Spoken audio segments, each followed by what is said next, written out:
students. This is Mr. Everton, and this is a video about the effects of the Protestant Reformation. You can get a sense of what the effects are by looking at this picture, which is pretty gruesome. It's a bunch of people being hanged in a tree. This is part of the 30 Years' War, which was a religious conflict that happened in Germany after the Protestant Reformation, but which involved many of the countries of Europe. So the big takeaways for today's video are that the Protestant Reformation, one, led to a lot of violence and religious conflict. Thousands of people died in arguments over whether Europe should be Catholic or Protestant. And then two, over time, Europeans realized that they needed to become more religiously tolerant, that they needed to accept religious differences and not fight wars or persecute people because they believed in different religions from them. But that was a long, slow process. And so while they were figuring that out, a lot of people died. So we're going to start off by talking about how the Catholic Church responded to the Reformation. This is called the Counter-Reformation. It also goes by the name Catholic Reformation. It means the same thing. Counter-Reformation, Catholic Reformation, same thing.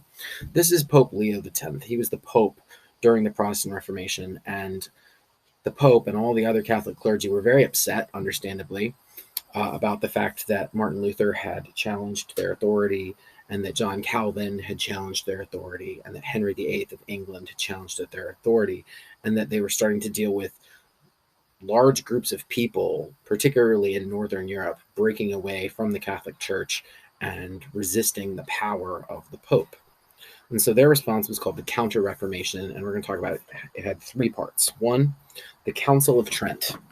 The Council of Trent was a huge meeting held in the city of, get this, Trent, where a large number of Catholic officials, clergy, came together, and over a period of a couple of years, they talked and talked and talked and talked, and they tried to figure out, okay, is there anything wrong with the Catholic Church that we need to fix?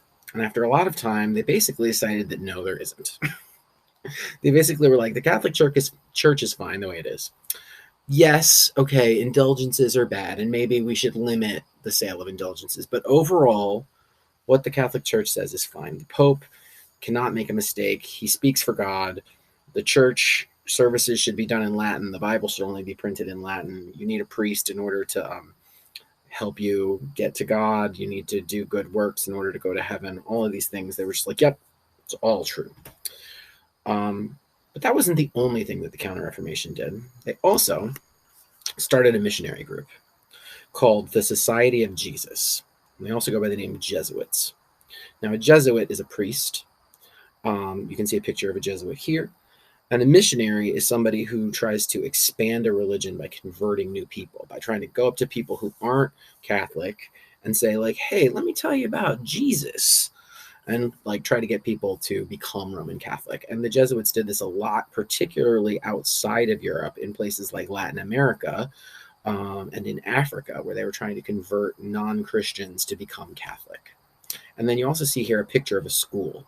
And the Catholics, the Jesuits, also began lots of Catholic schools, which helped to raise people in the Catholic tradition and teach them Catholic doctrine and rules and prayers and rituals, and try to so that the whole point of that is to try to make sure that they get new Catholics to replace the old ones that they lost.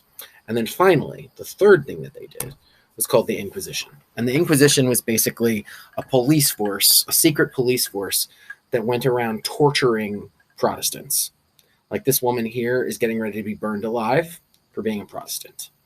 The Inquisition would find people who they suspected of being Protestant or who they knew were being Protestant, and they would torture them with the idea that if they admitted that they were wrong and went back to being Catholic before they died, then they would still make it into heaven.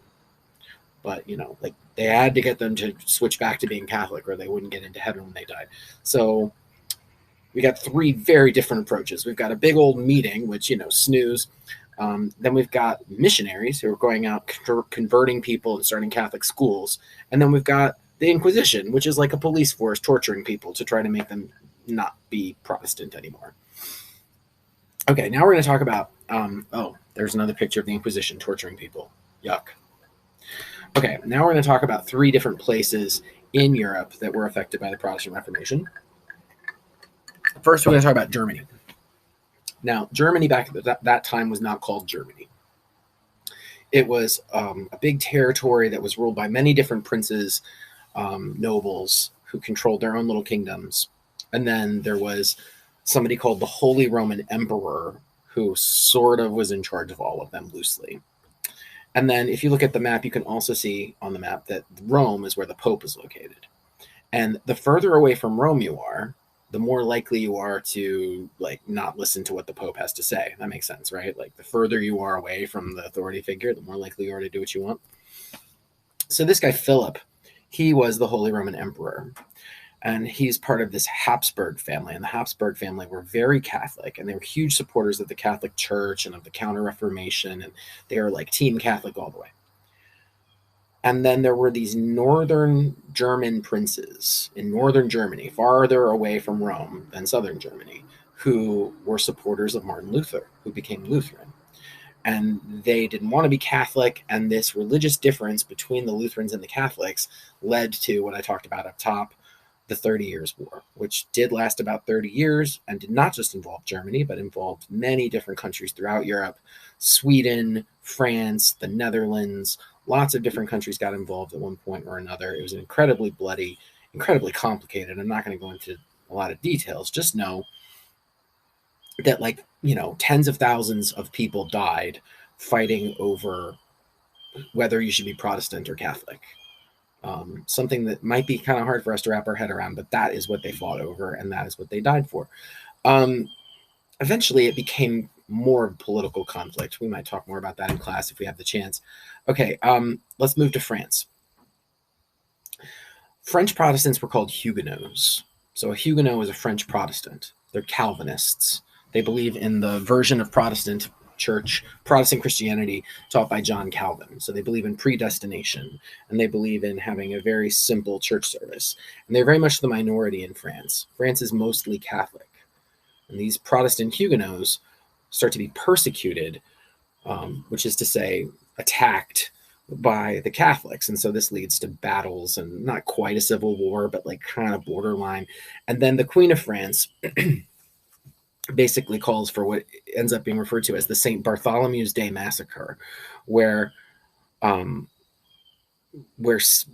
like 70,000 French Huguenots and their families were murdered all in one day as a way to try to like get rid of all the Huguenots. And, this is obviously really horrifying and terrible. And like a few years later, this led to something called the Edict of Nantes. And the Edict of Nantes was a law that tried to protect Huguenots and protect religious minorities in France and create what we call religious tolerance, right? So allowing people who don't believe the same thing as you do to practice their religion the way they want to, which makes sense to us. Like that just seems like that's the way it ought to be. For most of us. I mean, there's starting to be people in America who aren't on that page, which, shame on them. They're idiots. But, for most modern enlightened people, we were like, yeah, religious freedom is the way to go.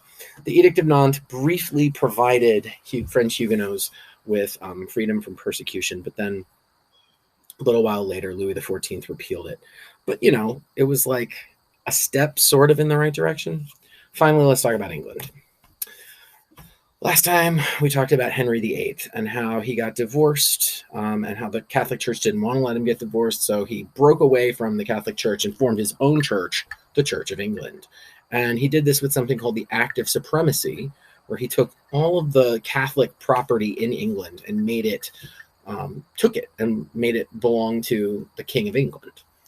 Well, he was very brutal to people who remained Catholic in England and had people executed for what we call dissenting, for people who refused to do what he said.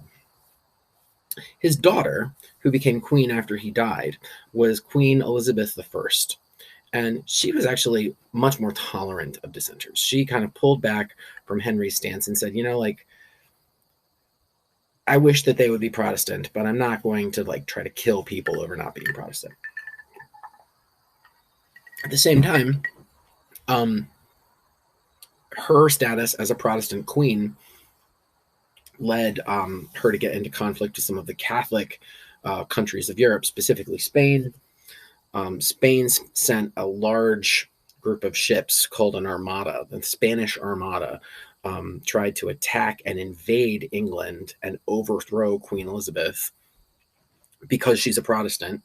And in a series of naval battles, they were defeated by the British Navy, which went on to become, like England would go on to have like this long history of being like the most dominant navy in the world. And if you look at this picture, actually, behind Queen Elizabeth on the left, you can see the British ships, and then on the right, you can see the destroyed ships of the Spanish Armada after the British fought them. So the Spanish Armada, they tried to get rid of Queen Elizabeth for being a Protestant, but England, the British Navy defeated them, and she continued ruling England as a Protestant nation. Okay, so that was a lot of information, a lot of different things, but they all come back to the Protestant Reformation changing Europe, creating a whole lot of turmoil and people upset, leading to a lot of religious violence and also gradually religious toleration. People starting to accept that, like, okay, like maybe killing somebody for not believing the same religion that I do is maybe not the way to go. Go ahead and answer the AIM question in at least 3 sentences, and I will talk to you again soon.